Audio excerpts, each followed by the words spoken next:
മോനെ നീ സ്വയംവരയിലല്ലേ പോയത്? ആഘോഷം ഉഷാറാക്കണമെങ്കിലേ ആദ്യം സ്വയംവരെ തന്നെ പോകണ്ടേ. ARMന് സ്വാഗതം. കാരണം ഇപ്പം 3 വാക്കുകളാണ് എപ്പോഴും മലയാള സിനിമയുടെ അല്ല ഇന്ത്യൻ സിനിമയുടെ ഒരു ചരിത്രം മാറ്റിക്കുറിക്കുന്നത്. KGF ഉണ്ടായിരുന്നു, തൃപ്രാൾ ഉണ്ടായിരുന്നു, ഇപ്പോൾ അജയന്റെ 2ാം മോഷണം ARM. അങ്ങനെ ഒരു വലിയ സക്സസിന് വേണ്ടി ഇരിക്കുന്ന ഒരു പകൽ മാത്രം, ഒരു രാത്രി മാത്രം അവസാനിക്കാനിരിക്കുകയാണ് ഈ കൂടിക്കാഴ്ച. നമസ്കാരം. നമസ്കാരം. നമസ്കാരം ചേട്ടാ. അങ്ങനെ വരുമ്പോ കമ്പാരിസൺ വരുട്ടോ അങ്ങനെയൊക്കെ പറഞ്ഞാൽ സിനിമകളെ അല്ല, അങ്ങനത്തെ ഒരു സിനിമയല്ല. നമ്മളുടെ കുറച്ചും കൂടെ നമ്മളുടെ മലയാളപ്പുറം നാട്ടമ്പുറം പരിപാടിയാണ്. ചെറിയ പടം. ഞങ്ങള് ഒരു സ്വപ്നം കണ്ടോട്ടെ. ഞങ്ങളുടെ സ്വപ്നങ്ങളെ, പ്രേക്ഷകരുടെ സ്വപ്നങ്ങളെ നമുക്ക് വെറുതെ വിട്ടേക്കാം. അവർ കണ്ടോട്ടെ സിനിമ, അല്ലേ? അതെ, ഞങ്ങളുടെ സ്വപ്നം നിങ്ങളൊന്ന് കണ്ടു നോക്കാം. വൈറ്റമിൻ ഡിയുടെയും ഈസ്ട്രോജന്റെയും കുറവാണ് മിക്ക ലേഡീസിന്റെയും ഹെയർ പ്രോബ്ലംസിന് പ്രധാന കാരണം. സ്ത്രീകളുടെ മുടി വളർച്ചയ്ക്കും ശക്തിക്കും അത്യാവശ്യമായ വൈറ്റമിൻ ഡിയാലും ഹെർബൽ ഈസ്ട്രോജനാലും സമ്പുഷ്ടമായ ആദ്യത്തെ hair elixir Amritveni hair elixir for women. ഏറ്റവും പ്രധാനം എന്ന് പറയുന്നത് ടൊവിനോ എന്ന് പറയുന്ന ടാലൻസിന്റെ 50ാമത്തെ ചിത്രമാണ്, അല്ലേ? ഇപ്പൊ എനിക്ക് തോന്നുന്നു ജിതിനെ കുറിച്ച് കേട്ടുള്ളത്, ജിതിൻ ഏറ്റവും വലിയ മോഹൻലാൽ ഫാൻസ് ആയിരുന്നു കേട്ടത്. ഈ മോഹൻലാൽ ഫാൻസുകാരന് എന്ത് ധൈര്യത്തിനാണ് ഈ പടം ഏൽപ്പിച്ചത്? നേരെ തിരിച്ചാണ് ശരിക്കും പറഞ്ഞാൽ. എന്ത് ധൈര്യത്തിലാണ് ഇവർ എന്നെ ഈ 3 കഥാപാത്രം ഏൽപ്പിച്ചതെന്നാണ് ഞാൻ തിരിച്ചു ചോദിക്കുക. പക്ഷെ ജിതിനില് എനിക്കുള്ള ട്രസ്റ്റ് എന്ന് പറഞ്ഞാൽ ജിതിനെ എനിക്ക് അറിയാത്ത ആളല്ല. ജിതിന് അതിന് വേണ്ടിയിട്ട് വർക്ക് ചെയ്യുമെന്നും ജിതിന് അതിനുള്ളൊരു സെൻസിബിലിറ്റി ഉണ്ടെന്നും ജിതിൻ ചെയ്തിട്ടുള്ള മ്യൂസിക് വീഡിയോസും ഒക്കെ ഞാൻ കണ്ടിട്ടുണ്ട്. ജിതിന് അതുപോലെ സംസാരിച്ചിട്ടുണ്ടല്ലോ, ഞങ്ങൾ തമ്മിൽ കുറേ സംസാരിച്ചിട്ടുണ്ട്. ഒരു 2014 മുതൽ ഞങ്ങൾ തമ്മിൽ നിരന്തരമായിട്ട് കാണുകയും സംസാരിക്കുകയും ഒരുമിച്ച് വർക്ക് ചെയ്യുകയും ഒക്കെ ചെയ്തിട്ടുണ്ട്. ഇപ്പോൾ നമ്മൾ മൊയ്തീനിലാണെങ്കിലും അത് കഴിഞ്ഞ് ഗോതയിലാണെങ്കിലും കൽക്കിയിലാണെങ്കിലും ഒക്കെ. പിന്നെ അപ്പം ആ ഒരു ട്രസ്റ്റ് തീർച്ചയായിട്ടും ഉണ്ട്. ജിതിൻ ഇങ്ങനെ ഒരു സബ്ജക്റ്റ് ചിന്തിക്കാനും ഇതിനു വേണ്ടിയിട്ട് മുന്നിട്ടിറങ്ങാനും ഒരാൾ തീരുമാനിച്ചു കഴിയുന്ന സമയത്ത്, പിന്നെ അതിനുവേണ്ടി പണിയും എടുക്കുന്നുണ്ട് എന്ന് നമ്മൾ അറിയുന്ന സമയത്ത് ആ ട്രസ്റ്റ് തീർച്ചയായിട്ടും കൂടിക്കൊണ്ടിരിക്കും. കാര്യം ഇതിൻ്റെ ഒരു പ്രീ വിഷ്വലൈസേഷനൊക്കെ കണ്ടപ്പോഴത്തേക്കാണ് ആ ട്രസ്റ്റിൻ്റെ ഏറ്റവും കൂടിയ വേർഷൻ എനിക്കുണ്ടായിട്ടുള്ളത്. അതിന് മുമ്പ് ഞാൻ ജിതിൻ്റെ അടുത്ത് പറഞ്ഞിട്ടുണ്ട്, ജിതിനെ നീ എന്നെക്കാളും നിനക്കാണ് ഇത് ഏറ്റവും ക്രൂഷ്യലായിട്ട് ഉണ്ടാവുക. എനിക്ക് തീർച്ചയായിട്ടും ക്രൂഷ്യലാണ്, ചലഞ്ചിങ് ആണ്, ഒക്കെയാണ്. പക്ഷെ നിൻ്റെ ചലഞ്ച് എന്ന് പറഞ്ഞു കഴിഞ്ഞാൽ നമ്മളൊരു ഈ ഒരു സിനിമ ഇൻഡസ്ട്രിയുടെ ഒരു പ്രത്യേകത എന്ന് വെച്ച് കഴിഞ്ഞാൽ, ആദ്യമായിട്ടൊരു സിനിമ എടുത്തിട്ട് അതെങ്ങാനും പരാജയപ്പെട്ടു പോയാൽ പുതുതായിട്ടൊരു സിനിമ എടുക്കാൻ ആഗ്രഹിക്കുന്ന ഒരു സംവിധായകൻ്റെ പോലും വില കിട്ടുകയോ അത്രയും പോലും സ്വീകാര്യത നിങ്ങൾക്ക് പല സ്ഥലങ്ങളിലും കിട്ടാതിരിക്കുകയോ ചെയ്യും. ഒരു സിനിമ ചെയ്തിട്ട് പരാജയപ്പെട്ടു പോയാൽ അപ്പോൾ നിനക്ക് പരാജയപ്പെടുക എന്ന് പറയുന്ന ഓപ്ഷൻ ഇല്ല. എനിക്കാണെങ്കിൽ മുന്നോട്ട് ഇനിയും സിനിമകൾ ഉണ്ട്. നിൻ്റെ 1ാമത്തെ സിനിമ അനുസരിച്ചിരിക്കും എൻ്റെ 2ാമത്തെ സിനിമ. ഇത് ഞാൻ അവനോട് പറയാൻ കാരണം, ഞാൻ കുറച്ച് നാളായിട്ട് ഇൻഡസ്ട്രിയിൽ ഉണ്ടാവുകയും ഞാൻ പല കാര്യങ്ങളും കാണുകയും ചെയ്തിട്ട് പലരുടെയും അനുഭവങ്ങളും അറിയാവുന്ന കാരണം കൊണ്ട് as a friend, as A brother ഞാൻ അവനോട് പറഞ്ഞിട്ടുള്ള കാര്യമാണ്. പക്ഷെ അന്നും ഇവൻ പറഞ്ഞുകൊണ്ടിരിക്കുന്നത് എന്നെ ട്രസ്റ്റ് ചെയ്യൂ. ഞാൻ ട്രസ്റ്റ് ചെയ്യാം, ഞാനിത് കാര്യങ്ങൾ പറഞ്ഞതേ ഉള്ളൂ എന്ന് പറഞ്ഞു. ഈ ഒരു കഥ നമുക്ക് ടൊവിനെ കൊണ്ട് തന്നെ ചെയ്യിക്കണമെന്ന് തോന്നാനുള്ളൊരു കാരണം എന്തായിരുന്നു? സുജിത്തേട്ടൻ എൻ്റെ അടുത്ത് ഇതിൻ്റെ സ്ക്രിപ്റ്റ് അയക്കുന്നത് ഞാൻ ഗോദയുടെ ഷൂട്ട് നടക്കുന്ന സമയത്താണ്. അപ്പോൾ ഗോദയുടെ ഷൂട്ട് കഴിഞ്ഞതിന് ശേഷമാണ് ഞാനിരുന്ന് വായിക്കുന്നതും. വായിച്ച് കഴിഞ്ഞപ്പോഴത്തേക്ക് എനിക്കിഷ്ടമുള്ള എല്ലാ ജോണറും ഉള്ള ഒരു സ്ക്രിപ്റ്റായിരുന്നു അത്. അതിനേക്കാളും ഈ പറയുന്ന ഇനിഷ്യലി സിനിമ ചെയ്യുമ്പോഴത്തേക്ക് ടൊവിയായിട്ട് എന്നെ സിനിമ ചെയ്യണം എന്നുള്ളൊരു പ്ലാൻ ഉണ്ടായിരുന്നു. പക്ഷേ ടൊവിയെ വെച്ചിട്ട് ഇത്രയും ഡിഫറെൻ്റ് ആയിട്ടുള്ള സിനിമ ചെയ്യാൻ പറ്റും എന്ന് ആ സ്ക്രിപ്റ്റ് വായിച്ച് കഴിഞ്ഞപ്പോഴത്തേക്കാണ് അത് ടൊവിക്ക് ഡിസൈൻഡ് ആണെന്നുള്ളത് ഞാൻ പോലും റിയലൈസ് ചെയ്യുന്നത്. എന്തുകൊണ്ട് ടൊവി? അതാണ് എൻ്റെ ചോദ്യം. അതെ, എന്തുകൊണ്ട് ലാലല്ല, എന്തുകൊണ്ട് ടൊവി എന്നുള്ളതാണ് എൻ്റെ ചോദ്യം. അല്ല, ആ ക്യാരക്ടറിന്റെ ഈ 3 ക്യാരക്ടേഴ്സിന് എപ്പോഴെങ്കിലും എവിടെയെങ്കിലും വെച്ച് പിന്നെ മോഹൻലാൽ ഈ കഥാപാത്രം ചെയ്തിരുന്ന ആഗ്രഹം ഉണ്ടായിരുന്നു? എവിടെയെങ്കിലും കള്ളം പറയരുത്. കണ്ണാടി അങ്ങനെയല്ല, കണ്ണാടി കള്ളത്തരം കണ്ടുപിടിക്കും. 3D അല്ല, അങ്ങനെ ഒരിക്കലും ഇല്ലായിരുന്നു. പക്ഷെ നമ്മൾ ഈ ഇരിക്കുന്ന സമയത്ത് ഒരു 10 മിനിറ്റ് മുമ്പാണ് ടൊവിയുടെ ഫേസ്ബുക്കിലൂടെ ആ വാർത്ത പുറം ലോകം അറിയുന്നത്. അതിൻ്റെ കോസ്മിക് ക്രിയേറ്ററായിട്ട് ആ ശബ്ദം കൊടുക്കുന്നത് മോഹൻലാലാണ് എന്നുള്ളത്. മലയാളത്തിൽ പ്രപഞ്ചത്തിന്റെ സൃഷ്ടാവ് അങ്ങനെ അങ്ങനത്തെ ഒരു വോയിസ് വേണമായിരുന്നു, അങ്ങനത്തെ ഒരു മോഡുലേഷനും ചിരിയും. അങ്ങനെ ഒരു ഡിസിഷൻ എടുക്കാൻ കാരണം അതെന്തുകൊണ്ടാണ് മോഹൻലാൽ വരണം എന്ന് തോന്നിയാൽ കാരണം? അത് നമ്മള് അങ്ങനെ ഒരു വോയിസ് ഓവർ വേണമെന്ന് ചിന്തിച്ച സമയം മുതലേ ലാലേട്ടൻ തന്നെ അത് ചെയ്യണം എന്ന് ആഗ്രഹം ഉണ്ടായിരുന്നു. കാര്യം പുള്ളി മോഡുലേറ്റ് ചെയ്യുന്ന രീതിയും ലാലേട്ടന്റെ മോഡുലേഷൻസിന് അങ്ങനെ ഒരു പ്രത്യേകത ഉണ്ടല്ലോ. അത് കേട്ട് ഒരു ബേസിക്കലി ഒരു നറേറ്റർ അല്ല, അതൊരു ക്യാരക്ടർ പോലെ തന്നെയാണ്. ആ സിനിമയുടെ ഈ ക്യാരക്ടറിന്റെ പോയിന്റ് ഓഫ് വ്യൂലാണ് ഫുൾ സിനിമ നടക്കുന്നതും കഴിയുന്നതും. ഇങ്ങനെ ഒരു നെബൂലയിൽ ഒരു കോസ്മിക് ആയിട്ടുള്ള അങ്ങനത്തെ ഒരു എന്താ പറയാ, അങ്ങനത്തെ ഒരു ലൈറ്റിൽ നിന്നൊക്കെയാണ് ഇത് തുടങ്ങുന്നത്. അതായത് സിനിമ തുടങ്ങുന്നത് സ്പേസിൽ നിന്നും സിനിമ എൻഡ് ചെയ്യുന്നത് സ്പേസിലുമാണ്. അത് ആ പോയിന്റ് ഓഫ് വ്യൂ എന്ന് പറയുന്നത് യൂണിവേഴ്സിന്റെ ക്രിയേറ്റർ എന്നുള്ള ആളുടെ പോയിന്റ് ഓഫ് വ്യൂവിലാണ്. അത് എല്ലാ സിനിമയിലേക്കും എല്ലാ ഭാഷയിലേക്കും എല്ലാവരും ആണ് തോന്നുന്നു അല്ലേ? അത് മലയാളത്തിൽ ലാലേട്ടൻ, തമിഴിൽ വിക്രം സാറാണ് ചെയ്തിരിക്കുന്നത്, അതുപോലെ കന്നഡയിൽ ശിവരാജ് കുമാർ സാറാണ് ചെയ്തിരിക്കുന്നത്.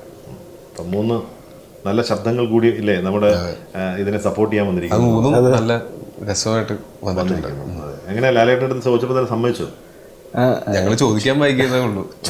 ഞങ്ങൾ ചോദിക്കാൻ മടിയും പേടിയും പുള്ളിക്കത് എങ്ങനെ നമ്മളൊരു സഹായം ചോദിക്കുന്ന സമയത്ത് പുള്ളിക്കത് ഇഷ്ടപ്പെട്ടില്ലെങ്കിലും അങ്ങനത്തെ ഒന്നാമത് ഞങ്ങൾ അങ്ങനെ ഭയങ്കരമായിട്ട് എൻ്റെ കാര്യത്തിലെന്ന് വെച്ചാൽ ഞാൻ അങ്ങനെ ആരുടെയും ഒരു സ്പേസിലേക്ക് ബാർഗൻ ചെയ്തിട്ട് സഹായങ്ങൾ ചോദിക്കുക. കാര്യം ഒരുപാട് പേര് ചോദിക്കുന്നുണ്ടാവും, അതിനിടയ്ക്ക് നമ്മളും കൂടെ ചോദിച്ച് ബുദ്ധിമുട്ടിക്കേണ്ട കാര്യം നമ്മളത് അറിയാവുന്ന ഒരാളും കൂടെ ആയത് കാരണം കൊണ്ട് ചെയ്യേണ്ടതെന്ന് വെച്ചാൽ. പക്ഷെ നമുക്ക് ഈ ആഗ്രഹവും മനസ്സിൽ ഭയങ്കരമായിട്ടുണ്ടായിരുന്നു. അങ്ങനെ ആന്റണി ചേട്ടൻ്റെ അടുത്ത് സൂചിപ്പിച്ച്, അങ്ങനെ രാധാകൃഷ്ണൻ ചേട്ടനാണ് ഫസ്റ്റ് സൂചിപ്പിക്കുന്നത് ലാലേട്ടൻ്റെ അടുത്ത്. അത് കഴിഞ്ഞിട്ട് നമ്മൾ ആന്റണി ചേട്ടനെ ഞാനും വിളിച്ച് സംസാരിച്ച് ആൾക്കാർ ചെയ്യാം എന്ന് പറഞ്ഞു. മോനെ കണ്ടന്റ് ഒന്ന് അയച്ചാൽ ആന്റണി ചേട്ടൻ പറഞ്ഞു. അപ്പോൾ പിന്നെ അത് അന്ന് വൈകിട്ടത്തേക്ക് തന്നെ റെഡിയാക്കി. അത് നമ്മൾ കേൾക്കുമ്പോ തന്നെ ആ ആള് നമ്മുടെ അടുത്തിരുന്ന് സംസാരിക്കുന്ന പോലെ തന്നെ ഒരു മാജിക് ഉണ്ടല്ലേ? ഒരു മാജിക് ഉണ്ട്. എപ്പോഴെങ്കിലും ഈ 50ാമത്തെ പടം ഈ AR ആയിരിക്കുമെന്ന് തോന്നലോട് കൂടിയാണോ ചെയ്തത്? അത് ആക്ച്വലി ഞാനിത് ഗോദ ചെയ്യുന്ന സമയം എന്ന് പറഞ്ഞാൽ അതിനു മുമ്പ് ഞാൻ ചെയ്തിട്ടുള്ളത് ABCDയും, അതിനു മുമ്പ് പ്രഭുവിൻ്റെ മക്കള്, ഓഗസ്റ്റ് ക്ലബ്ബ്, പിന്നെ ABCD, സ്റ്റാറിംഗ് പൗർണമി, മൊയ്തീൻ, കൂതറ, യൂട്യൂബ് റൂട്ടസ്, ഒന്നാലോകമായ വിധം, 7th ഡേ. എനിക്ക് തോന്നുന്നൊരു എൻ്റെ ഒരു 10ാമത്തെയോ 12ാമത്തെയോ സിനിമയുടെ സമയത്താണ് ഈ കഥ. 8 വർഷം.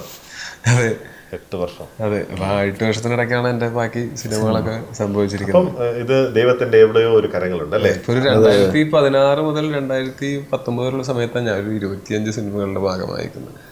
അപ്പൊ ഇത് 50ാമത്തെ സിനിമയായിട്ട് ചെയ്യുന്നത് പോയിട്ട് നമ്മൾ ചിലപ്പോൾ 25ാമത്തെ സിനിമയായിട്ട് ഞാൻ ആഗ്രഹിച്ചിരുന്നു. അത് എപ്പോഴെന്ന് പറഞ്ഞാൽ ഒരു 42ഓ 43ഓ ടൊവി ചെയ്യുന്ന സമയത്ത് എനിക്ക് എന്തോ ഒരു ഇൻഡ്യൂഷൻ തോന്നിയിട്ട് ഞാൻ ടൊവിയുടെ ഫിലിമോഗ്രഫി എടുത്തിട്ട് ഇങ്ങനെ ഇരുന്ന് എണ്ണ. അപ്പൊ എണ്ണി വന്നപ്പോഴത്തേക്ക് 43ഓ 44ഓ ഒക്കെ ആയി. അപ്പൊ ഞാൻ ചുമ്മാ ഇങ്ങനെ അയച്ചു 50ാമത്തെ പടമാണെങ്കിൽ ടൊവി എങ്ങനെ പ്രത്യേക രീതിയിൽ പ്രസന്റ് ചെയ്യാം എന്ന് ഞാൻ ചുമ്മാ ചിന്തിച്ചിട്ടുണ്ട്. പക്ഷെ അത് കറങ്ങിത്തിരിഞ്ഞ് അതിലേക്ക് വന്നപ്പോ ഈ സിനിമയുടെ ഷൂട്ട് കഴിഞ്ഞിട്ട് നേരെ ഞാൻ ജോയിൻ ചെയ്തത് അന്വേഷിപ്പിൻ കണ്ടെത്തുവാണ്. അത് കഴിഞ്ഞ് നടികരൻ കഴിഞ്ഞു, അതും ഇറങ്ങി. അത് കഴിഞ്ഞാൽ അടുത്ത സിനിമ ചെയ്തുകൊണ്ടിരിക്കുക ഐഡന്റിറ്റി. ഈ സിനിമ ഇത്രയും വൈകിയത് കാരണം കൊണ്ടാണ് കൃതി ഷെട്ടി ഈ സിനിമയിൽ വന്നത്. ഞാൻ ഈ കഥ കേൾക്കുന്ന സമയത്ത് കൃതി ഷെട്ടി സ്കൂളിൽ പഠിക്കുകയാണ്. അപ്പൊ എന്തൊക്കെ മാറ്റങ്ങളല്ലേ? അപ്പൊ ഏതൊക്കെ കാര്യങ്ങൾ എവിടെയൊക്കെ നടക്കണമെന്ന് എവിടെയൊക്കെ എഴുതപ്പെട്ടിട്ടുണ്ടെന്നുള്ളതാണ് അല്ലേ? ടൊവിയുടെ ആദ്യമായി ട്രിപ്പിൾ റോൾ വളരെ അപൂർവം ഒരാളെ ചെയ്തിട്ടുള്ളൂ മലയാളത്തിൽ. ഒരാൾ അതിലെ ട്രിപ്പിൾ വേഷം ആരും ചെയ്തിട്ടില്ല. ഡബിൾ റോളൊക്കെ ഇഷ്ടം പോലെ ഉണ്ട്. ഏറ്റവും കൂടുതൽ ഡബിൾ റോൾ ചെയ്തിരിക്കുന്ന ആരാന്നറിയാമോ മലയാള സിനിമയിൽ? നസീർ സാറാണ്. 35 സിനിമകൾ ചെയ്തിട്ടുണ്ട്. ഏറ്റവും കൂടുതൽ ചെയ്തിരിക്കുന്നത് ലാലേട്ടൊക്കെ വേറെയൊക്കെ ചെയ്തിട്ടുണ്ട്. പക്ഷെ ട്രിപ്പിൾ റോളാണ്, പിന്നെ 3D ആണ് അല്ലേ? ഇതൊക്കെ ഭയങ്കര എക്സൈറ്റിംഗ് ഫാക്ടേഴ്സ് ആണോ? അത് ഉറപ്പായിട്ടും അതെ. അതായത് ഒരുപാട് ഫസ്റ്റ് ടൈം 3ന്റെ കളികൾ ഞങ്ങൾ പറഞ്ഞ് കളിക്കാറുണ്ട്. അതായത് AR 3 വാക്ക് 3D 3 ജനറേഷൻസ് 3 പ്രണയം. എൻ്റെ ടൊവിയുടെയും ബർത്ത്ഡേ എൻ്റെ മാർച്ച് 21, എൻ്റെ ജനുവരി 21.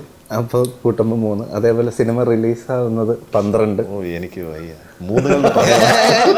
ഞങ്ങളിങ്ങനെ ചുമ്മാ കഥയൊക്കെ. അല്ല, ഇത് ശരിക്കും നമ്മളിങ്ങനെ ഡീകോഡ് ചെയ്ത് വരുമ്പം അത് ഇതായിട്ട് അത്ഭുതങ്ങളാണ് അല്ലെ? അങ്ങനെ സംഭവിക്കുന്നില്ല, എന്തോരം കാര്യങ്ങളാണ് സംഭവിക്കുന്നത്. അല്ല വെറുതെ എന്തെങ്കിലുമൊക്കെ കണക്കുണ്ടാവായിരിക്കും ചിലപ്പോൾ തിരിച്ചറിയാൻ പറ്റാത്തായിരിക്കും. ഒരു ലക്കി നമ്പർ ആണോ ഇതിനെ സംബന്ധിച്ചോളാം? അങ്ങനെ ലക്കി ആണെങ്കിൽ അറിയത്തില്ല. നമ്പർ കൊണ്ടൊക്കെ ലക്ക് കിട്ടും. ന്യൂമറോളജിയുടെ കാലമാണിത്. നമുക്ക് അതിനെ പറ്റി വലിയ ധാരണയില്ല ന്യൂമറോളജിനെ പറ്റി. 0007 ആണ്.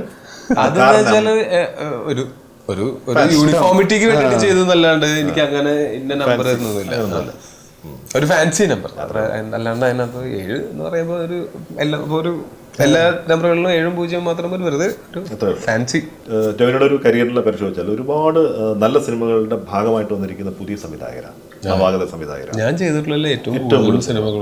അതൊരു വല്ലാത്ത ധൈര്യം അപ്പുറത്തേക്ക് ഇതിൻ്റെ ഒരു ആളുകൾ ഭയങ്കര പാടാണത്. നമ്മളൊരാളെ വിശ്വസിക്കണം, അയാളത് പ്രൂവ് ചെയ്യാൻ ശ്രമിക്കണം. ഒരു നമ്മൾ വിശ്വസിച്ച് കൊടുക്കുകയാണ്. ഈ ഒരു ധൈര്യം എങ്ങനെ വരുന്നത്? എന്തുകൊണ്ടാണ് അങ്ങനെ ഒരു ധൈര്യം എടുക്കുന്നത്? അതെൻ്റെ തുടക്കകാലത്ത് എന്നെ വെച്ച് സിനിമകൾ ചെയ്യാനായിട്ട് തയ്യാറായിട്ട് മുന്നോട്ട് വന്നിട്ടുണ്ടായിരുന്നത് മുഴുവൻ പുതിയ ആൾക്കാരായിരുന്നു. അപ്പോൾ എൻ്റെ തുടക്കകാലത്ത് എന്നെ ട്രസ്റ്റ് ചെയ്ത് അവരെന്നെ വെച്ച് പുതിയ സിനിമകൾ ചെയ്തില്ലേ, ആ ട്രസ്റ്റ് ഞാൻ തിരിച്ചും കൊടുക്കണ്ടേ. മാത്രമല്ല അന്ന് എനിക്ക് അതാണ് വർക്കായത്. ഞാൻ പുതിയ ആളാണോ പഴയ ആളാണോ എന്നുള്ളതല്ലല്ലോ ഇവിടെ. സിനിമ മനസ്സിൽ എത്രത്തോളം ഉണ്ട് എന്നുള്ളതിലാണല്ലോ കാര്യം. അതെനിക്കും അത് ഇഷ്ടപ്പെടുക, അത് പുതിയ ആൾക്കാരെ തിരഞ്ഞുപിടിച്ച് ചെയ്തതോ പഴയ ആൾക്കാരെ തിരഞ്ഞുപിടിച്ച് ചെയ്തതോ ചെയ്യാതിരുന്നോ ഒന്നുമല്ല. അങ്ങനെയാണ് സംഭവിച്ചത്. കൂടുതൽ ഡിസ്കഷൻസ് ഉണ്ടായിട്ടുള്ളത്. അതൊരു വലിയ കാര്യമാണ്. കാരണം ഇപ്പം 8 വർഷം ജിതിൻ കാത്തിരിക്കുകയാണ് സിനിമയ്ക്ക് വേണ്ടി. അയാളൊരു ആയുസിന്റെ അല്ലെങ്കിൽ അയാളുടെ ഒരു കലാജീവിതത്തിന്റെ 8 വർഷം ആ സിനിമയ്ക്ക് വേണ്ടി ഹോമിക്കപ്പെടുക എന്ന് പറഞ്ഞാൽ എനിക്കത് ഭയങ്കര പ്രശ്നമായിരുന്നു. നീ ഇങ്ങനെ കാത്തിരിക്കുമ്പോൾ എനിക്ക് ഭയങ്കര ടെൻഷനാണ്. അതായത് നമ്മളത് എപ്പോൾ തുടങ്ങുന്നു എനിക്ക് നിൻ്റെ അടുത്ത് ഒരു ക്ലാരിറ്റി തരാറായിട്ടില്ല. നീ എൻ്റെ അടുത്ത് വേറൊരു പടം ചെയ്തതിനെ പറ്റി ചിന്തിക്കും. ഇത് ഇച്ചിരി വലിയ പടമാണ്, ഇത് 3 ക്യാരക്ടർ എന്നൊക്കെ പറയുമ്പോൾ എനിക്കും പ്രിപ്പയർ ചെയ്ത് ചെയ്യണം എന്നൊക്കെ പറഞ്ഞിട്ട്. പക്ഷെ പറഞ്ഞ് എനിക്ക് ഒരു പ്രഷറും തന്നിട്ടില്ല. അല്ല, നേരത്തെ പറഞ്ഞ പോലെ അതൊരു ടോവിയുടെ ഒരു ക്വാളിറ്റിയാണ്. ഇപ്പം ടോവി ഒരു ബാങ്കബിൾ ആക്ടർ ആവണതിന് മുന്നേ ടോവിയുടെ അടുത്ത് കഥ പറഞ്ഞിട്ടുള്ള ഫ്രണ്ട്സ് ഉണ്ട്. ആ സിനിമകളെല്ലാം സംഭവിച്ചിട്ടുമുണ്ട്. ആ സിനിമകളിലൂടെ ഈ ബാങ്കബിലിറ്റി വലുതായും വന്നിട്ടുണ്ട്. അതിൻ്റെ ഏറ്റവും ലാസ്റ്റ് ഒരാളാണ് ഇപ്പം ഞാൻ. അതായത് എനിക്ക് പക്ഷേ അങ്ങനെ ഞാൻ എൻ്റെ ചോയ്സസിൽ ഭൂരിഭാഗവും നന്നായിട്ടേ വന്നിട്ടുള്ളൂ സിനിമകൾ. ഇടയ്ക്ക് ഒറ്റയ്ക്കും തെറ്റൊക്കെ വർക്കാവാതെ പോയി സിനിമ നമുക്ക് നമ്മുടെ കയ്യിലല്ലല്ലോ.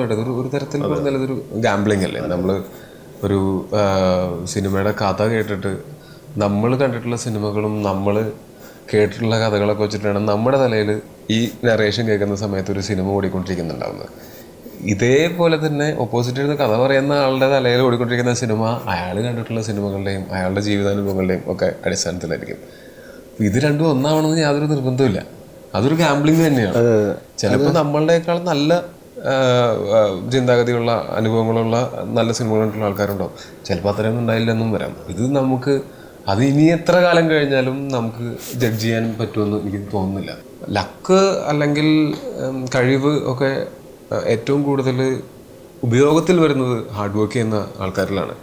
അങ്ങനെ ഹാർഡ് വർക്ക് ചെയ്യുന്ന ആൾക്കാരോട് വർക്ക് ചെയ്യുന്ന സമയത്ത് എനിക്ക് നല്ല എക്സ്പീരിയൻസസ് ആണ് ഉണ്ടായിട്ടുള്ളത്. 3 കഥാപാത്രങ്ങൾ, 3 കാലഘട്ടം, അതാണ് ഏറ്റവും. അത് 3 ഡിഫറെൻ്റ് ആയിട്ടുള്ള ആളുകളാണ്. അപ്പോൾ അത് ഒരാൾ തന്നെ ചെയ്യണമെന്നുള്ള ജിതിൻ്റെ തന്നെ തീരുമാനമായിരുന്നു. അതെ, നേരത്തെ നമ്മൾ സ്റ്റാർട്ടിങ് തന്നെ അത് തീരുമാനിച്ചിട്ടുള്ളതാണ്. അത് സുഹൃത്തായിട്ടുമായിട്ട് ഡിസ്കസ് ചെയ്തപ്പോഴത്തേക്ക് ഈ ഏജ് ഡിഫറൻസ് എങ്ങനെ കൊണ്ടുവരും എന്ന് 8 വർഷത്തിന് മുന്നേ ഉള്ള ടോവിനെ ചിന്തിക്കുമ്പോഴത്തേക്ക് ഞങ്ങൾക്ക് ആ മണിയൻ ക്യാരക്ടർ അന്ന് ഈ പറയുന്ന എങ്ങനെ നമ്മൾ ആ രൂപത്തിലോട്ട് വരും എന്ന് ഇനിഷ്യലി കുറച്ച് ഡൗട്ട് ഉണ്ടായിരുന്നു. അന്ന് കുറച്ചുകൂടെ എങ്ങായിരുന്നു. പിന്നെ അതൊരു അല്ലേ അല്ല ഇപ്പൊ അല്ല അത് എനിക്ക് തോന്നുന്നു നമ്മള് കളയില് താടി വളർത്തി കഴിഞ്ഞപ്പോഴത്തേക്കാണ് നമ്മളിങ്ങനെ ലോക്ക്ഡൌൺ ഒക്കെ ശരിക്കും ഗുണം ചെയ്തു.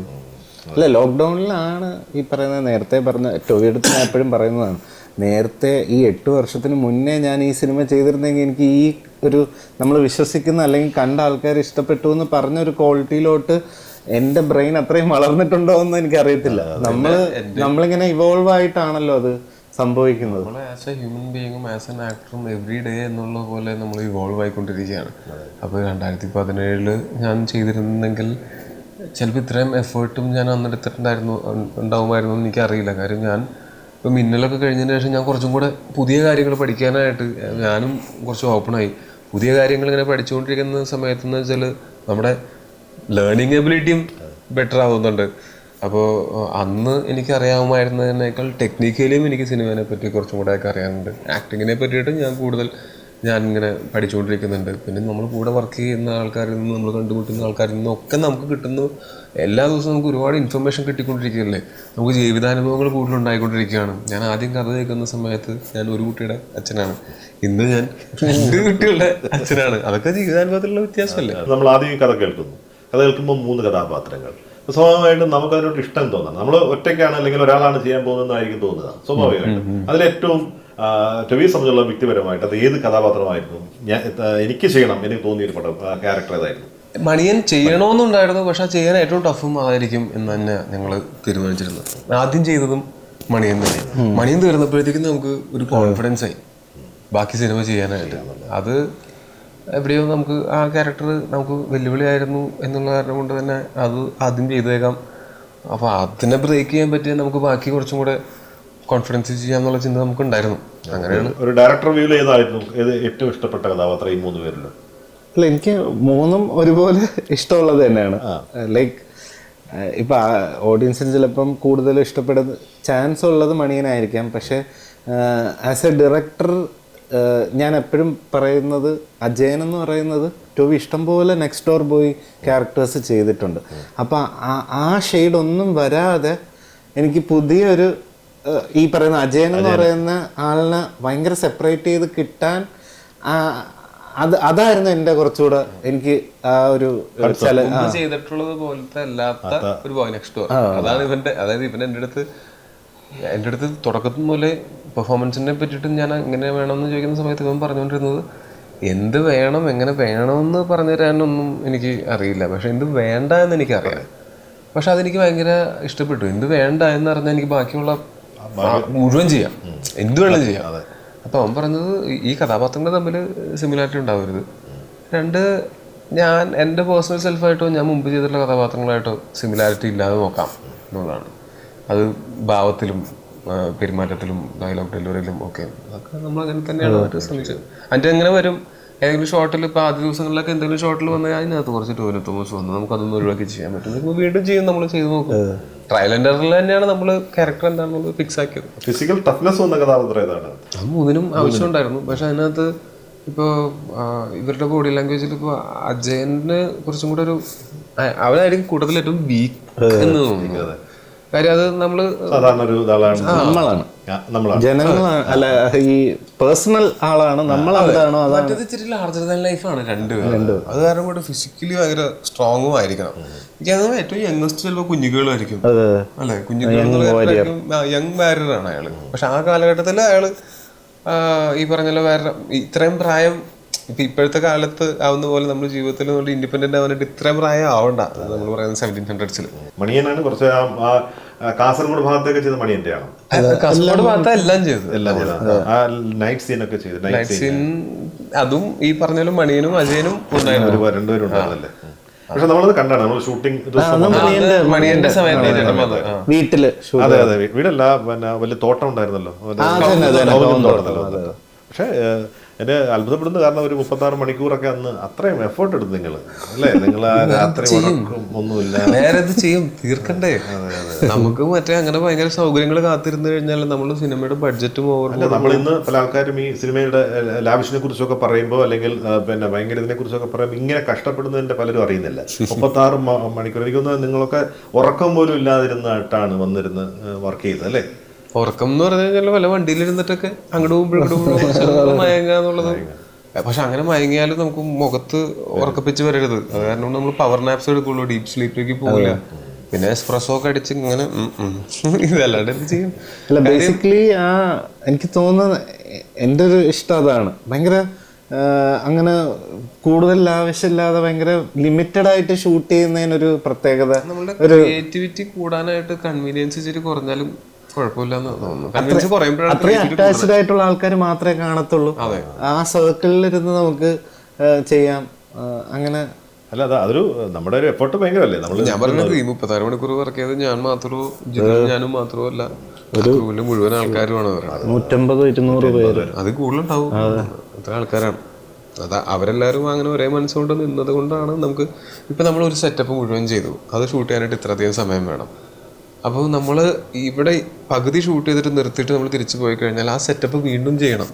അപ്പോൾ നമുക്കൊരു 1.5 ദിവസം കൊണ്ട് ഈ 36 മണിക്കൂറിന് ചെയ്യേണ്ട കാര്യം ചെയ്യാനായിട്ട് നമുക്ക് 48 മണിക്കൂറിലധികം എടുക്കും. നമ്മൾ പോയി കിടന്ന് ഉറങ്ങി റിലാക്സ് ആയിട്ട് ചെയ്യാനാണെങ്കിൽ നമ്മുടെ കയ്യിൽ ചിലപ്പോൾ അത്രയും സമയം ഉണ്ടാവില്ല. മറ്റ് ആർട്ടിസ്റ്റുകളുടെ ഡേറ്റ് ഉണ്ടായിരിക്കാം, ലൊക്കേഷൻ്റെ പെർമിഷൻസ് ഉണ്ടായിരിക്കാം, ഷൂട്ടിങ് ഇത്ര ദിവസത്തേക്ക് കൂടുതൽ എക്സ്റ്റെൻഡ് ചെയ്ത് പോവാതിരിക്കുക എന്നുള്ളൊരു ഫാക്ടർ ഉണ്ടായിരിക്കാം. അങ്ങനെ ഒരുപാട് ഫാക്ടറില്ലേ.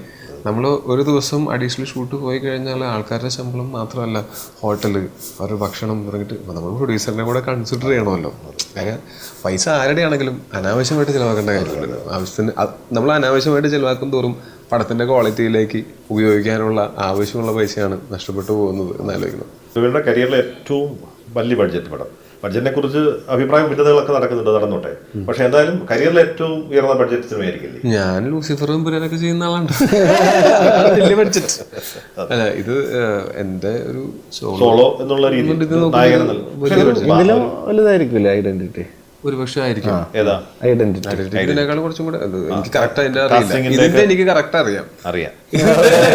ഇതിന്റെ ഞാൻ ചോദിക്കുന്നില്ല, ചോദിച്ചാൽ പറയില്ല. ഇല്ല, അത് ഓൾമോസ്റ്റ് അറൗണ്ട് ഒരു 30 കോടിയുടെ ഒക്കെ അത്ര വന്നിട്ടുണ്ടാവും. പ്രൊമോഷൻ ഓൾമോസ്റ്റ് അതിന്റെയൊക്കെ അറൗണ്ട് വരും. നായകനെ സംബന്ധിച്ചുള്ള വലിയ ബാധ്യത, ഒരു ടെൻഷനാണ്. കാരണം ഈ പറഞ്ഞ നമ്മൾ ഡയറക്ടറിന് സംവിധായകന് കിട്ടാവുന്ന ഏറ്റവും വലിയ ബഡ്ജറ്റുകളിലൊന്നാണ് ഒന്നാണത്. 2-3 ആഴ്ചയായിട്ട് നിങ്ങളുടെ ഒരു പ്രൊമോഷൻ പരിപാടികൾ നമ്മൾ അത്ഭുതപ്പെടുന്നതാണ്. ഞാൻ അന്വേഷിക്കുമ്പോൾ എല്ലാം ലണ്ടൻ, അയർലൻഡ്, വടക്ക് മദ്രാസ്, പിന്നെ ബാംഗ്ലൂർ, ഹൈദരാബാദ്, എനിക്കൊന്നൊരു ലോക പര്യടനം നടത്തിയിട്ടുണ്ട്. അത് നമുക്ക് അത്ര ആഗ്രഹമുണ്ട് ഈ സിനിമ അത്രയും ആളുകളിലേക്ക് എത്തിക്കണം എന്നുള്ളത്. അതുകൊണ്ടാണ് നമ്മുടെ ഭാഗത്ത് നിന്ന് അങ്ങനെ ഒരു ശ്രമം ഉണ്ടാവുന്നത്. അത് നമ്മൾ ഒറ്റയ്ക്കല്ല ചെയ്തത്, നമ്മളതിന് വേണ്ടിയിട്ട് സഹായിച്ചിട്ടുള്ള കുറേ പേരുണ്ട്. ഇപ്പോൾ ഈ സ്ഥലങ്ങളിലൊക്കെ പോകുന്ന സമയത്ത് നമ്മുടെ പ്രൊഡക്ഷനും പിന്നെ അവിടെയുള്ള നമുക്ക് വേണ്ടി ഈ പരിപാടി മൊത്തം അറേഞ്ച് ചെയ്ത ആൾക്കാരും അങ്ങനെ കുറേ പേരുടെ ഒരു ശ്രമത്തിന്റെ ഭാഗമായിട്ടാണ് നമുക്കിതും പോസിബിൾ അത് വളരെ ലിമിറ്റഡ് ടൈമിൽ. അതെ, ലിമിറ്റഡ് ടൈമിൽ ഓർഗനൈസ് ചെയ്തത് ചെയ്യേണ്ടി വന്നു. അത് എന്താ പറയുക, അത് എന്തോ നമ്മൾ ഉദ്ദേശശുദ്ധി കൊണ്ടോ എന്തോ ആണ് ഇത് സാധ്യമാവുന്നത്. അല്ലെങ്കിൽ സാധ്യമാവില്ലായിരുന്ന ഒരു കാര്യമാണത്. അല്ല, ഓടി ഇങ്ങനെ നടക്കട്ടെ, ഇതെല്ലാം ഒരു വലിയ വിഷയമായ ഒരു കാര്യമല്ലേ. രാത്രിയൊക്കെ യാത്രയും പകൽ മുഴുവൻ ഇന്റർവ്യൂ, രാത്രി പിന്നെ യാത്ര, പകൽ മുഴുവൻ ഇന്റർവ്യൂ, അങ്ങനെയൊക്കെ. നമ്മുടെ സമയം എത്രയാണ്? 10 മണിയാകാൻ പോകും അല്ലേ? ഇപ്പോഴും ഇനിയും ഒരു ഇന്റർവ്യൂ നടക്കാൻ പോകും. അത് നാളെ റിലീസ്. നാളെ റിലീസ്. അതിന്റെ ടെൻഷൻ വേറെ. ടെൻഷൻ ഉണ്ടോ അത്തരം കാര്യങ്ങളിൽ? ടെൻഷനേക്കാൾ കൂടുതൽ നമുക്കൊരു ആൾക്കാർ ഇത് എങ്ങനെയാണ് സ്വീകരിക്കാൻ പോകുന്നത് എന്നൊരു കാര്യം. ചാർലി ചാപ്ലിൻ്റെ ഒരു കോട്ടുണ്ട്, ചാർലി ചാപ്ലിൻ്റെ ആണെന്നാണ് എൻ്റെ ഓർമ്മ. അതായത് പ്രേക്ഷകർക്ക് എന്താണ് വേണ്ടത് എന്ന് നമുക്കറിയില്ല, അത് പ്രേക്ഷകർക്കും അറിയില്ല. നമ്മൾ കൊടുക്കുന്ന സാധനം പ്രേക്ഷകർക്ക് വർക്കാകുമോ ഇല്ലയോ എന്നുള്ളത് മാത്രമേ നമുക്ക് അറിയേണ്ടതുള്ളൂ. നമ്മൾ ചെയ്യാൻ ഉദ്ദേശിച്ച സാധനം ചെയ്തിട്ടുണ്ടോ ഉണ്ട്, ഇനി അതാണോ പ്രേക്ഷകർക്ക് വേണ്ടത് അത് നാളെ അറിയാം. അല്ല, ബേസിക്കലി നമ്മൾ നേരത്തെ എപ്പോഴും പറയുന്ന അതാണ്. ഇപ്പോൾ ഉള്ള ആൾക്കാർ ഭയങ്കരമായിട്ട് കണ്ടന്റുകൾ കാണുമ്പോൾ അവർ തന്നെ ഒരു കഥ ബിൽഡ് ചെയ്യുന്നു, അവർ തന്നെ എക്സ്പെക്ടേഷൻ ബിൽഡ് ചെയ്യുന്നു. അപ്പൊ അത് എനിക്ക് ഒരൊറ്റ കാര്യത്തിൽ എനിക്ക് എതിരായിട്ടുള്ള ഡീകോഡിങ്ങുകൾ ഉണ്ടല്ലോ, ട്രെയിലർ ഡീകോഡിങ്, അതൊക്കെ ചിലപ്പോൾ ആൾക്കാരെ ഇൻഫ്ലുവൻസ് ചെയ്യുന്നത്, ബാക്കി റിവ്യൂ ഒക്കെ പറയുന്നതൊക്കെ അതൊക്കെ സിനിമയുടെ ഭാഗമായിട്ട് അതെല്ലാ കാണുന്ന എല്ലാ പ്രേക്ഷകരൊന്നും റിവ്യൂ പറയുന്നുള്ളൂ, കുറച്ച് പേരാണല്ലോ റിവ്യൂ പറയുന്നത്. പക്ഷെ ഡീകോഡിങ് എന്ന് പറയുമ്പോൾ നമ്മൾ ഉദ്ദേശിക്കാത്ത കഥയൊക്കെ അതിനകത്ത് പറഞ്ഞു വെച്ചാൽ പിന്നെ ഇത് കണ്ടില്ലല്ലോ എന്ന് പറഞ്ഞിട്ട് നാളെ പരാതി പറഞ്ഞാൽ അതിന്റെ ഉത്തരവാദിത്തം ഏറ്റെടുക്കാം. ആദ്യം എന്തോ ഇറങ്ങിയ സമയത്ത് ഇത് ടൈം ട്രാവൽ ആണോ, 3 പേരാണോ, അതെങ്ങനെയാണ് ടൈം ട്രാവൽ ഇല്ല, ഇനി എന്ത് ചെയ്യും എന്നുള്ള അവസ്ഥയിലാണ്. കാര്യം അങ്ങനെ ഒരു മിസ്ലീഡിങ് ആയിട്ടുള്ള ഒരു ഇത് വരിക എന്ന് പറയുന്നത്. അതുപോലെ നമ്മളുടെ ഭാഗത്തുനിന്നല്ലാതെ ഈ പുറത്ത് ഞാൻ കുറേ തവണ ഇതിന്റെ ഇന്ന ദിവസം റിലീസാവും, ഇന്ന ദിവസം റിലീസാവും എന്ന് ഞാൻ പറഞ്ഞു കണ്ടിട്ടുണ്ട്. അപ്പൊ അങ്ങനെ റിലീസ് ആവുന്നുണ്ടെങ്കിൽ ആദ്യം ഞങ്ങൾ പറയൂലേ. അപ്പൊ അങ്ങനെ അപ്പൊ പിന്നെ പലതവണ റിലീസ് മാറ്റിവെച്ച സിനിമയാണ് ഇത് എന്ന് പറയുമ്പോൾ അതെന്തിനാ അങ്ങനെ റിലീസായി തീരുമാനമായാൽ നമ്മൾ പറയും എന്നുള്ള ഒരു കാര്യമുണ്ടല്ലോ. അപ്പൊ അങ്ങനെയുള്ള കാര്യങ്ങൾ ചിലപ്പോൾ സിനിമേനെ എന്തോ സിനിമയ്ക്ക് എന്തോ കുഴപ്പമുണ്ട് എന്നൊക്കെ ആൾക്കാർ ചിന്തിക്കാനായിട്ടും അതുപോലെ മറ്റേ മിസ്ലീഡ് ചെയ്യാനൊക്കെ സാധ്യത. അത് വേണമെങ്കിൽ ആൾക്കാർക്ക് ചെയ്യാതിരിക്കാവുന്നതാണ്. കംപ്ലീറ്റ് ആയതിനു ശേഷം ആരെങ്കിലും കാണിക്കണമെന്ന് തോന്നിയിട്ട് ഒരാളുണ്ടായിരുന്നു ജിതിൻ്റെ കാര്യത്തിൽ? ഇത് ഇപ്പൊ കുറച്ചു മുമ്പ് മെസ്സേജ് അയച്ചതേ ഉള്ളൂ. എനിക്ക് രാജുവേട്ടനൊന്ന് സിനിമ ഇറങ്ങുന്നതിന് മുന്നേ ഞാനും പുള്ളിയെടുത്ത് പറഞ്ഞത് സമയം കിട്ടുമ്പോൾ കാണിക്കണമെന്ന് ആഗ്രഹം ഉണ്ടായിരുന്നു. നേരത്തെ പറഞ്ഞിട്ടുണ്ട്, കാണാം എന്ന് പറഞ്ഞിരുന്നു. പക്ഷെ ഇന്നലെ രാത്രിയാണ് നമ്മുടെ 3D ഔട്ട് ഫൈനല് ആവുന്നത്. അങ്ങനെ നമ്മൾ പല രീതിയിലും ഒക്കെ ഒരു മാസത്തിന് മുന്നേ ഒക്കെ പണിയൊക്കെ തീർത്ത് വിശാലമായിട്ടിരുന്ന് പ്രൊമോഷനൊക്കെ പോവാം എന്നൊക്കെ ഞാൻ വിചാരിച്ചെങ്കിലും ഇതൊന്നും നടന്നില്ല. ഒരു പോയിന്റിൽ നമ്മളെയൊക്കെ കുറച്ചും കൂടെ അംബീഷ്യസ് ആയിട്ട് സ്വപ്നം കാണാനൊക്കെ പ്രേരിപ്പിച്ചതിൽ ഞങ്ങളുടെയൊക്കെ എൻ്റെയൊക്കെ ഒരു അങ്ങനത്തെ സ്വപ്നങ്ങളൊക്കെ കാണാനായിട്ട് പ്രേരിപ്പിച്ചതിൽ രാജുവേട്ടനുള്ള പങ്ക് ഒട്ടും ചെറുതല്ല.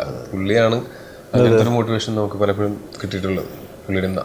പിന്നെ അതേപോലെ എനിക്ക് തോന്നുന്നു ഞങ്ങൾ ഇടയ്ക്ക് ഈ ഓക്കുലസിൽ മമ്മൂക്കേനെ ട്രെയിലർ കാണിക്കാൻ പോയപ്പോഴത്തേക്ക് അപ്പോൾ എനിക്കറിയാം മമ്മൂക്കിക്ക് ഈ ടെക്നോളജിയിലോട് ഭയങ്കര 3D കുറിച്ച് എനിക്ക് ഒരുപാട് ക്ലാസ്സൊക്കെ പറഞ്ഞു തന്നു. അപ്പോൾ മമ്മൂക്കയുടെ റെസ്പോൺസ് 3D എങ്ങനെ ആയിരിക്കും എന്നറിയാൻ ഭയങ്കരമായിട്ട് ആഗ്രഹിക്കുന്നുണ്ട്. കാരണം നേരത്തെ ലാലേട്ടൻ ഇപ്പോൾ ഫാൻ ബോയ് ആണ്, അത് ആണെങ്കിൽ പോലും മമ്മൂക്കയ്ക്ക് മാത്രം മലയാള സിനിമയിൽ ഉള്ള ഒരു അല്ല സ്പേസ് അല്ല, ഒരു പ്രത്യേകതരം കണ്ടന്റ് ഉണ്ട്. അത് നമ്മുടെ സിനിമയിൽ നമ്മളത് പറയുന്നുണ്ട് വേർബലി തന്നെ.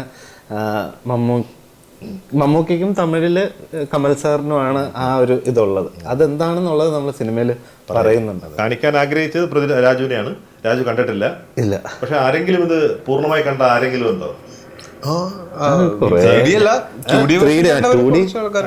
നമ്മുടെ ഡിസ്ട്രിബ്യൂട്ടേഴ്സിനോടൊക്കെ ആവശ്യപ്പെട്ടു താരങ്ങൾ, സംവിധായകർ, അങ്ങനെ ആരെങ്കിലും നിങ്ങളുടെ ക്ലോസ് സർക്കിളിൽ ഒരുപാട് പേരുണ്ടല്ലോ? അല്ല, എല്ലാരും ചെറിയ ചെറിയ ട്രെയിലർ കണ്ടിരുന്നു. അങ്ങനെയൊക്കെ കണ്ടിരുന്നു. അതേപോലെ ആറ്റ്ലീന ടോവി ഇങ്ങനെ നമ്മുടെ സംവിധായകൻ ആറ്റ്ലി അദ്ദേഹം ഇവിടെ ഉണ്ടായിരുന്നു. അല്ല, ഇവിടെ ഞങ്ങള് പുള്ളി കൊച്ചിയിലുണ്ടായിരുന്നു. ഞങ്ങൾ ഒരുമിച്ച് മുകളിലും താഴെയായിരുന്നു. അപ്പൊ ഞങ്ങള് നമ്മുടെ ഗോദയില് ഉണ്ടായിരുന്ന വാമിക ആ സിനിമയുടെ ഭാഗമായിരുന്നു. അവർ ഷൂട്ട് കണ്ടിരുന്ന സിനിമയുടെ. അപ്പോൾ ജിതിനും ഗോദയിലുണ്ടായിരുന്നു. അപ്പോൾ അറിയാം. അപ്പോൾ അങ്ങനെ വാമിക പറഞ്ഞിട്ട് ഞാൻ പുള്ളിക്ക് ഇത് കാണിച്ചു കൊടുത്തിരുന്നു. പുള്ളിക്ക് ഭയങ്കരമായിട്ട് ഇഷ്ടപ്പെട്ടിരുന്നു. എൻ്റെ കുറച്ച് വിഷ്വൽസ് ഞങ്ങളുടെ കയ്യിലുണ്ടായിരുന്നു, കാണിച്ചിട്ട് പുള്ളിക്ക് ഭയങ്കരമായിട്ട് ഇഷ്ടപ്പെട്ടിരുന്നു. അപ്പോൾ പുള്ളി ഇങ്ങനെ പറഞ്ഞിരുന്നത് ഏറ്റവും നന്നായിട്ട് തന്നെ റിലീസ് ചെയ്യണം എന്നൊക്കെ പറയുകയൊക്കെ ചെയ്തിരുന്നു. അല്ല, ഒരു പടത്തിന് കിട്ടാത്തൊരു ഡിസ്ട്രിബ്യൂഷൻ സൈഡ് കൊണ്ടാണെന്ന് തോന്നുന്നു. എനിക്കൊന്ന് 6-7 പേരല്ലേ? ചെന്നൈയിൽ വേറെ ഗ്രൂപ്പാണ്. അതെ, 5 സ്റ്റാർ എന്നുള്ള ഗ്രൂപ്പാണ് ചെന്നൈയിൽ. AA ഫിലിംസ് ആണ് ഹിന്ദിയിൽ, ഹോംബാലെ കന്നഡയില്, മൈത്രി നമ്മളുടെ തെലുങ്കില്, പിന്നെ ഇവിടെ ഹോം സ്ക്രീൻ എന്റർടൈൻമെന്റ് ആണ് പുറത്ത്. US പ്രൈം വീഡിയോ എന്ന് പറഞ്ഞിട്ടുള്ള ഒരു ഇതും കൂടെ. അങ്ങനെ കുറെ ഡിസ്ട്രിബ്യൂഷൻ നെറ്റ്വർക്ക്സ് ഒരുമിച്ചിട്ടാണ് ഈ സിനിമ ലോകം മൊത്തം. ഇത് ആക്ച്വലി എനിക്ക് തോന്നുന്നു ടോവി ഭയങ്കരമായിട്ട് ആഗ്രഹിച്ചിരുന്നതാണ് ഇങ്ങനെ ഒരു സിനിമ. അത് ടോവിയുടെ സ്വന്തം സിനിമേനെയും കാട്ടി ഒരു മലയാള സിനിമേനെ നമുക്ക് എത്തിക്കേണ്ടടുത്തെല്ലാം നമ്മളും ഞാൻ അത്യാവശ്യം എനിക്ക് പരിചയമുള്ള സുഹൃത്തുക്കളോടൊക്കെ ഇപ്പം മഞ്ഞുമൽ ബോയ്സ് ഒക്കെ ഇറങ്ങുന്നതിന് മുമ്പ് ഞാൻ ആദ്യമേ അവരോട് പറഞ്ഞത്, അയ്യോ ഇങ്ങനെ ഒരു ഐറ്റം ആണോ ഇവിടെ നിന്ന് വന്ന് അടിക്കേണ്ടത്. അത് കാരണം കൊണ്ട് നിങ്ങൾ ദയവേത് മറ്റു സ്ഥലങ്ങളിൽ ചെന്ന് ഡിസ്ട്രിബ്യൂട്ടേഴ്സിനെ കണ്ട് അവരെ പടം കാണിച്ച് അവരെടുക്കും. മഞ്ഞുമൽ ബോയ്സിൻ്റെ എനിക്ക് ഉറപ്പായിരുന്നു അത്. ഞാൻ കുറച്ച് വിഷ്വൽസൊക്കെ സൗബിക്കടുത്ത് കണ്ടിരുന്നു. അപ്പോൾ ഞാൻ സൗബിക്കടുത്ത് പറഞ്ഞത്, നിങ്ങളതിങ്ങനെ വിട്ട് കളയില്ലേ, നിങ്ങളവിടെ പോയി ഇത് കാര്യം അങ്ങനൊരു വാതിൽ നമുക്ക് ഇപ്പോഴും തുറന്ന് കിട്ടാനുണ്ട്. നിരന്തരമായി നമ്മുടെ സിനിമകൾ ഓൾ ഓവർ ഇന്ത്യ അല്ലെങ്കിൽ ഇന്ത്യക്ക് പുറത്ത് മറ്റു ഭാഷകൾ ഉള്ള സ്ഥലങ്ങളിലേക്കും നമ്മളുടെ സിനിമകൾ എത്തിക്കാനുള്ള എന്തോ ഒരു വാതിൽ തുറന്നു കിട്ടാനുണ്ട്. മറ്റു ഭാഷയിലെ സിനിമകളൊക്കെ കേരളത്തിൽ റിലീസ് ചെയ്യപ്പെടുമ്പോൾ അവരുടെ കൂടെ നമുക്കൊരു മലയാളത്തിലെ ഒരു ടോപ്പ് ഡിസ്ട്രിബ്യൂട്ടറിൻ്റെ പേരും കാണാം. നമ്മുടെ നാട്ടിലെ സിനിമകളെ പോലെ ഒരു റെഗുലർ റിലീസും മറ്റു ഭാഷകളിലെ, ഇപ്പോൾ തമിഴായിക്കോട്ടെ, കന്നഡ ആയിക്കോട്ടെ, തെലുങ്ക് ആയിക്കോട്ടെ, ഹിന്ദി ആയിക്കോട്ടെ, ഇതൊക്കെ ഇവിടെ കിട്ടുന്നുണ്ട്. എന്നാൽ പിന്നെ നമ്മളുടെ സിനിമകളും അവിടേക്ക് എത്തിക്കാൻ നമുക്ക് പറ്റണ്ടേ? ഇങ്ങനത്തെ വലിയ ക്യാൻവാസിൽ വരുന്ന സിനിമയോ അല്ലെങ്കിൽ അങ്ങനെ ബഡ്ജറ്റഡ് സിനിമയോ എന്നുള്ളതല്ലാതെ തന്നെ ചെറിയ സിനിമകൾ പോലും അങ്ങനെ എത്തിക്കപ്പെടണം എന്നുള്ളതാണ് നമ്മളും ആഗ്രഹിക്കുന്നത്. ഇതൊക്കെ മലയാള സിനിമയ്ക്ക് ആൾക്കാർ നല്ലൊരു ഓഡിയൻസ് ഉണ്ട്. പക്ഷെ അവർ കൂടുതലും ഇത് കാണുന്നത് OTT-യിലാണ്. അത് അവർ OTT-യിൽ മാത്രം സിനിമ കാണുന്ന ആൾക്കാരായതുകൊണ്ടല്ല, അവർക്ക് തിയേറ്ററിൽ കാണാനുള്ള ഓപ്ഷൻ ഇല്ലാത്ത കാരണം കൊണ്ടാണ്. റെഗുലർ റിലീസ് അവരുടെ ഒന്നും നാടുകളിൽ സംഭവിക്കാത്ത കാരണം കൊണ്ടാണ്. അതിനാണ് നമ്മൾ ശ്രമിക്കുന്നത്. അപ്പോൾ ഞാൻ അന്വേഷിപ്പിൻ കണ്ടെത്തും പോലത്തെ ഒരു സിനിമയും അതെനിക്ക് ബ്രഹ്മാണ്ഡമായിട്ട് ഈ പറയുന്ന പോലെ പാൻ ഇന്ത്യൻ ഹിറ്റടിക്കാനോ അങ്ങനെയല്ല. അന്വേഷിപ്പിൻ കണ്ടെത്തും നെറ്റ്ഫ്ലിക്സിൽ ഇറങ്ങിയതിന് ശേഷം കണ്ടവരില്ലേ, അവരിലൊരു വലിയ ഭൂരിപക്ഷവും തിയേറ്ററിൽ അവർ വീടിനടുത്തുള്ള തിയേറ്ററിൽ കിട്ടിയിരുന്നെങ്കിൽ കണ്ടേനെ എന്നൊരു ചിന്ത എനിക്ക് പണ്ടുപോലെ ഉണ്ട്. അല്ലെങ്കിൽ ഇനിയിപ്പോൾ വരാൻ പോകുന്ന സിനിമകൾക്കാണെങ്കിലും നമ്മൾ ശ്രമിക്കാനായിട്ട് ആഗ്രഹിക്കുന്നത് ഇതൊരു ഒരു നെറ്റ്വർക്ക് ഉണ്ടാവണം, ഡിസ്ട്രിബ്യൂഷൻ നെറ്റ്വർക്ക്. അത് ഞാൻ അഭിനയിക്കുന്ന സിനിമകൾ മാത്രമല്ല, ഈ സിനിമയിൽ ഈ മലയാളത്തിൽ നിന്ന് വരുന്ന എല്ലാ നല്ല സിനിമകൾക്കും നമുക്ക് അവിടെ കൊണ്ടുപോയി വെക്കാൻ പറ്റുന്ന എല്ലാ നല്ല സിനിമകൾക്കും അങ്ങനത്തെ ഒരു വാതിൽ തുറന്നു കിട്ടണം എന്ന് എനിക്ക് ആഗ്രഹമുണ്ട്. ജിതിൻ്റെ സ്വപ്നങ്ങൾക്ക് ചിറകുകൾ മുളയ്ക്കാൻ പോകുന്നു. മുളച്ചത് ആകാശത്തിലേക്ക് പറക്കട്ടെ. നമ്മുടെ വാതായനങ്ങളൊക്കെ തുറന്ന് ലോകത്തിൻ്റെ എവിടങ്ങളിലേക്കൊക്കെ പോട്ടെ. ആ സ്വപ്നങ്ങൾക്കൊപ്പമൊക്കെ നമുക്ക് സഞ്ചരിക്കാം. ഒപ്പം ഒടുവിലായിട്ട് ഇനി ഈ സിനിമയ്ക്ക് ഒരു 2ാം ഭാഗം ഉണ്ടാകുമോ എന്നൊക്കെ ഉള്ളൊരു, അത് ഡീകോഡിംഗ് ഒന്നുമല്ല, വെറുതെ ആദ്യം 1ാം ഭാഗം ആൾക്കാർക്ക് ഇഷ്ടപ്പെടട്ടെ, എന്നിട്ടാണല്ലോ അല്ല ഇഷ്ടപ്പെട്ടാൽ സാധ്യതകളുണ്ട്. അല്ല ബേസിക്കലി ഇതിലുള്ള 2 ഫ്ലാഷ് ബാക്കിൽ വരുന്ന സീക്വൻസുകളുടെ അതിലുള്ള ആ 2 ക്യാരക്ടേഴ്സിനെയും കുറച്ചുകൂടെ ഓപ്പൺ ചെയ്യാനായിട്ട് പറ്റുള്ളൂ ആഗ്രഹമുണ്ട്. ഒറ്റ പ്രാർത്ഥനയുള്ളൂ, ഇത് ഏറ്റവും ഉയരങ്ങളിലേക്ക് പോയിരുന്ന് നമ്മളെ നോക്കിയിരുന്ന് ചിരിക്കട്ടെ. Thank you so much. Thank U.